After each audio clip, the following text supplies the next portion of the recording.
Back to my channel. ತುಂಬ ಸಮಯದ ನಂತರ ಮತ್ತೆ ನಾನು ಈಗ ಒಂದು ರೆಸಿಪಿ ಹಾಕ್ತಾ ಇದ್ದೇನೆ. ಯಾವುದಪ್ಪ ಅಂದರೆ ನುಗ್ಗೆ ಸೊಪ್ಪಿನ ಅಂಬೊಡೆ ಅಂತ. ಯೂಶಲಿ ಅದು ಇದು ಬೇರೆ ಬೇರೆ ರೀತಿ ಅಂಬೊಡೆ ಮಾಡ್ತಾರಲ್ವ, ಹಾಗೆ ನುಗ್ಗೆ ಸೊಪ್ಪಿಂದು ಮಾಡುವ ಅಂತ. ತುಂಬಾ ಟೇಸ್ಟಿಯಾಗಿರುತ್ತೆ ಮತ್ತು ನುಗ್ಗೆ ಸೊಪ್ಪು ಆರೋಗ್ಯಕ್ಕೆ ತುಂಬಾ ಒಳ್ಳೆಯದು. ಇದರಲ್ಲಿ ತುಂಬ ವಿಟಮಿನ್ಸು, ಮಿನರಲ್ಸು ಎಲ್ಲ ಇರುತ್ತೆ. ಸ್ಪೆಷಲ್ಲಾಗಿ ಶುಗರ್ ಪೇಷಂಟಿಗೆ ತುಂಬ ಒಳ್ಳೆಯದು. ಅದಕ್ಕೋಸ್ಕರ ಹಾಗೆ ಹೆಲ್ದಿ ರೆಸಿಪಿ ಮತ್ತು ಟೇಸ್ಟಿ ರೆಸಿಪಿ ಕೂಡ ಆಗುತ್ತೆ ಅಂತ ನುಗ್ಗೆ ಸೊಪ್ಪಿನ ಅಂಬೊಡೆಯನ್ನು ಮಾಡಿ ತೋರಿಸ್ತಾ ಇದ್ದೇವೆ. ಸೊ ನೋಡ್ಕೊಂಡು ಬನ್ನಿ. ಸೊ ಈ ಸ್ಪೆಷಲ್ಲಾದ ನುಗ್ಗೆ ಸೊಪ್ಪಿನ ಅಂಬೊಡೆ ಮಾಡಲಿಕ್ಕೆ ನುಗ್ಗೆ ಸೊಪ್ಪು ಬೇಕೇ ಬೇಕಲ್ವ. ಸೊ ಫ್ರೆಶ್ ಆದ ನುಗ್ಗೆ ಸೊಪ್ಪು ಸಿಕ್ಕಿತ್ತು.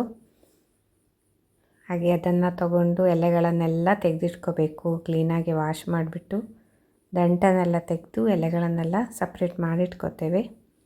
ಹಾಗೆ ಹೀಗೆ ಎಳತ್ತು ಎಲೆ ಸಿಗಬೇಕು, ಅಂದರೆ ತುಂಬ ಬೆಳೆದ ಎಲೆಗಳು ಸಿಕ್ಕಿದರೆ ಕಹಿ ಬರುತ್ತೆ, ಚೆನ್ನಾಗಿರಲ್ಲ. ಎಳಸ್ಸು ಇರುತ್ತಲ್ಲ, ಎಳತ್ತು ಅಂತಾರಲ್ವ ಅದು.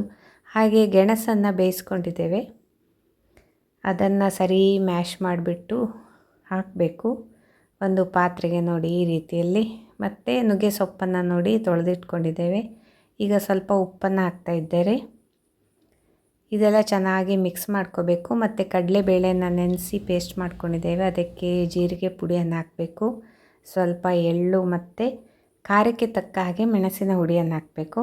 ಎಲ್ಲವನ್ನು ಸೇರಿ ಚೆನ್ನಾಗಿ ಮಿಕ್ಸ್ ಮಾಡಿಬಿಡಬೇಕು. ಸ್ವಲ್ಪ ಬೇಕಾದರೆ ಗರಂ ಮಸಾಲ ಹಾಕ್ಕೋಬೋದು. ಈಗ ಲಿಂಬು ರಸವನ್ನು ಹಾಕ್ತಾಯಿದ್ದಾರೆ. ಇದನ್ನೆಲ್ಲ ಚೆನ್ನಾಗಿ ಮಿಕ್ಸ್ ಮಾಡ್ಕೋಬೇಕು ಈ ರೀತಿಯಲ್ಲಿ ನೋಡಿ.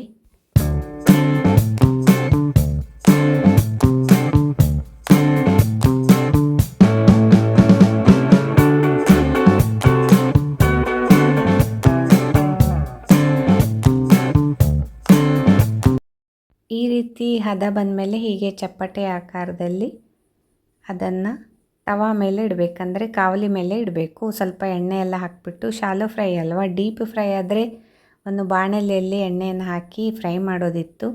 ಆದರೆ ತುಂಬ ಆಯಿಲಿ ಆಗುತ್ತೆ ಅಂದ್ಬಿಟ್ಟು ನಾವೀಗ ಕಾವಲಿ ಮೇಲೆ ಹೀಗೆಲ್ಲ 1 by 1 ಇಟ್ಟು ಅದರ ಮೇಲೆ ಸ್ವಲ್ಪ ಎಣ್ಣೆಯನ್ನು ಬಿಡ್ಬೋದು, ಅಥವಾ ಎಣ್ಣೆಯನ್ನು ಹಾಕಿ ಹೀಗೆ ಶಾಲೋ ಫ್ರೈ ಮಾಡ್ಬೋದು. ಚೆನ್ನಾಗಿ ಎರಡೂ ಸೈಡ್ ಪಲ್ಟಿ ಮಾಡಿ ಬೇಯಿಸಬೇಕು. ಸಣ್ಣ ಉರಿಯಲ್ಲಿ ಹೀಗೆ ಫ್ರೈ ಮಾಡಬೇಕಾಯ್ತಾ, ಯಾಕಂದರೆ ದೊಡ್ಡ ಉರಿ ಇಟ್ಬಿಟ್ರೆ ಸೀದೋಗುತ್ತೆ, ಗೆಣಸಲ್ವಾ.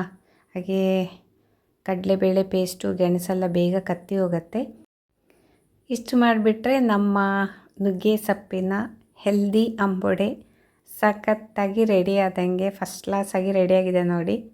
ತುಂಬಾ ಟೇಸ್ಟಿಯಾಗಿರುತ್ತೆ. ಸಂಜೆ ಟೀ ಟೈಮಿಗೆ ಉಂಟಲ್ವ, ಒಳ್ಳೆ ಕಾಂಬಿನೇಷನ್ ಆಯಿತಾ ಬಿಸಿ ಬಿಸಿ ಟೀ ಒಟ್ಟಿಗೆ ತಿನ್ನೋಕ್ಕೆ. ಸೊ ನೋಡಿದ್ರಲ್ವ ನುಗ್ಗೆ ಸೊಪ್ಪಿನ ಅಂಬೊಡೆ ಎಷ್ಟು ಚೆನ್ನಾಗಿದೆ. ಈಸಿ ಪ್ರೊಸೀಜರ್, ಆರಾಮಾಗಿ ಮಾಡ್ಕೊಂಡು ತಿನ್ಬೋದು. ಟೀ ಟೈಮಿಗೆ ಸಖತ್ ಕಾಂಬಿನೇಷನ್ ಇದು. ಸೊ ನೀವು ಕೂಡ ಮಾಡ್ಕೊಂಡು ತಿನ್ನಿ.